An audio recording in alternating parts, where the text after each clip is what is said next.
let's have a look at the last question in this paper, question 5. And this is a projectile question. Let's have a look. A golf ball is at rest at the point A on horizontal ground. The ball is hit and initially moves at an angle alpha to the ground. So straight away we can resolve it. One in the vertical direction, which is u sine alpha, because that's the opposite.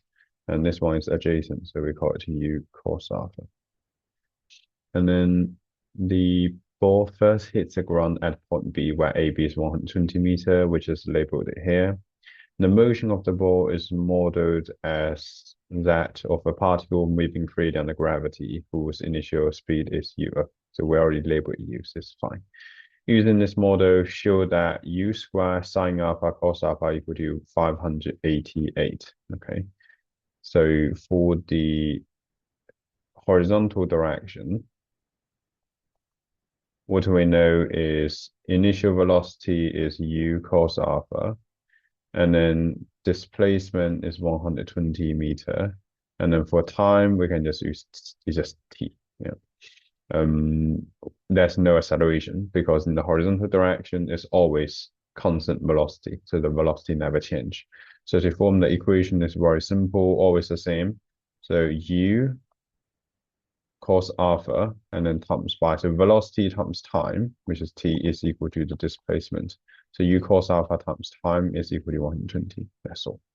And then in the vertical direction, so we know the initial velocity is u sine alpha, and then displacement is equal to 0 because it starts from the horizontal ground, eventually it still ends at the horizontal ground. So that means there's no displacement. And for time, it's still t, and acceleration is negative g because they try to overcome the gravity. Yeah. So it goes up, it's against the gravity. That's why it's negative g. And then to set it up, we can just use s equal to ut plus half at squared. So we know s is equal to 0, and then u is u sine alpha times by t, which is time, and then plus half times negative g, which is negative half g, and then t squared. So to substitute in, because there's no t in your final expression, so we need to find a way to eliminate t. So we can try to rearrange this one, make t as a subject. So if we make t as a subject, then t just equal to 120 over u cos alpha. So substitute that in, 0 equal to u sine alpha times t, which is 120 over u cos alpha. And then minus 1 over 2g times by t, which is 120 over u cos alpha, and then all squared. So now we just have to simplify it. 0 is equal to, so u and u cancel out. So that would be just 120 sine alpha over cos alpha, and then minus 1 over 2g. So the reason I don't change into 10 because there's no 10 in your final expression. So there's no point to change it into 10 and then change it back to something else later. Yeah. So let's just keep as sine over cos. So, and then for this one, if we want to square that fraction, we just square both top and bottom. So 120 squared is 14400. And then the denominator square, that would be u squared and then cos squared alpha. So now to simplify this, we can do 14400 times by half straight away, which is 7,200. So we can change that first. And then we can times by u squared cos squared alpha for both sides.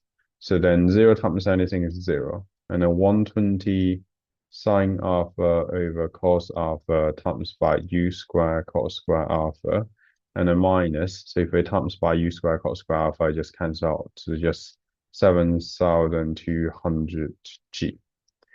And then, so cos alpha, so cos squared alpha divided by cos alpha, just cancel out the square.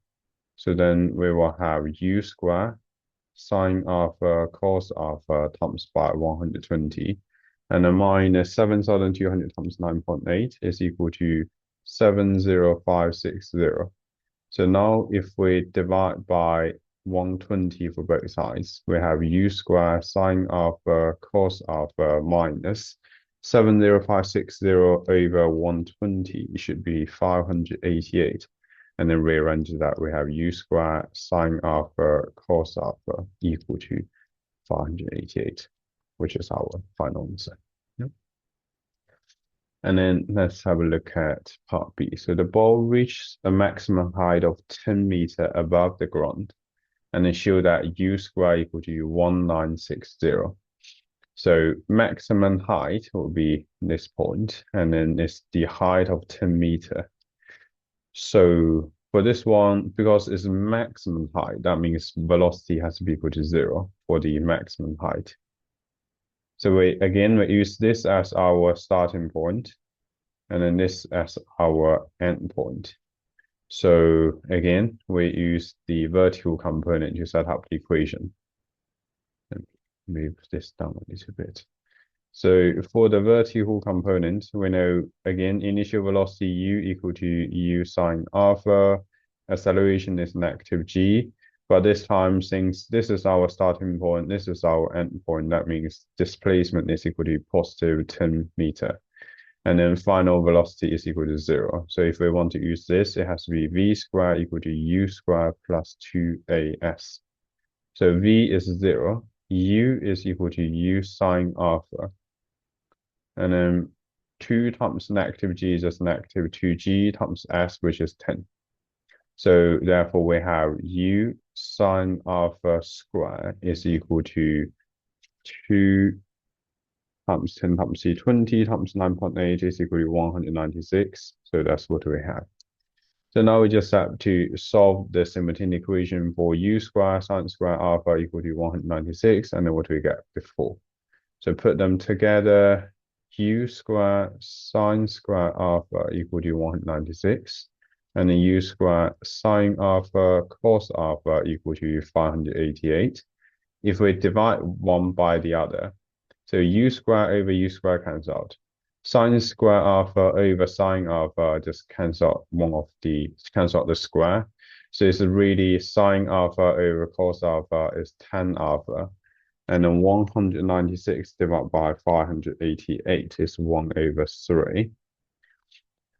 Okay, so now we know sine alpha equal to 1 over 3, tan alpha equal to 1 over 3. So if we want to get u squared equal to 1960, we just have to find a way to either work out what sine alpha is or work out both sine alpha and cos alpha.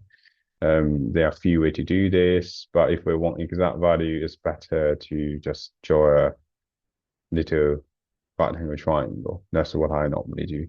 Let's call this one alpha. So tan alpha is 1 over 3. So opposite has to be 1, adjacent has to be 3. Then square root of 1 square plus 3 square is just root 10. So we have sine alpha equal to 1 over root 10. So substitute back in u squared times by sine alpha square, which is 1 over root 10 square equal to 196. Then u squared is equal to 1 over 10. I mean, u squared times 1 over 10 equal to 196. Then just times 10 for both sides. That would be what we need. Yeah.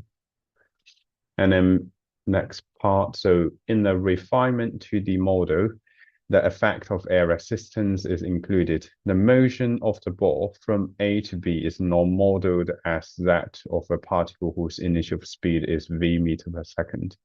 And this refined model is used to calculate a value for v, and then state which is greater, u or v, giving a reason for your answer. So obviously, for this one, v is greater as the ball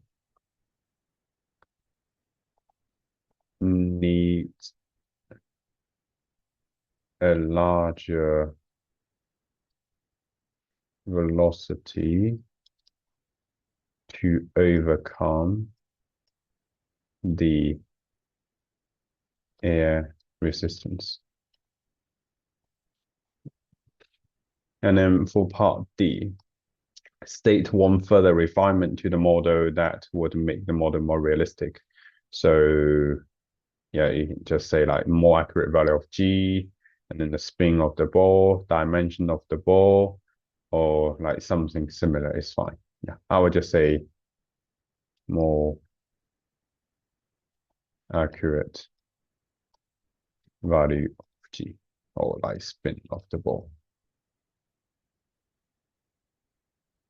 or like dimension of the ball. So just need to write one of them. Thank you for watching the video. If you have any questions, you can leave some comment. And then if you find the video helpful, please like it and subscribe it. May the A star be with you.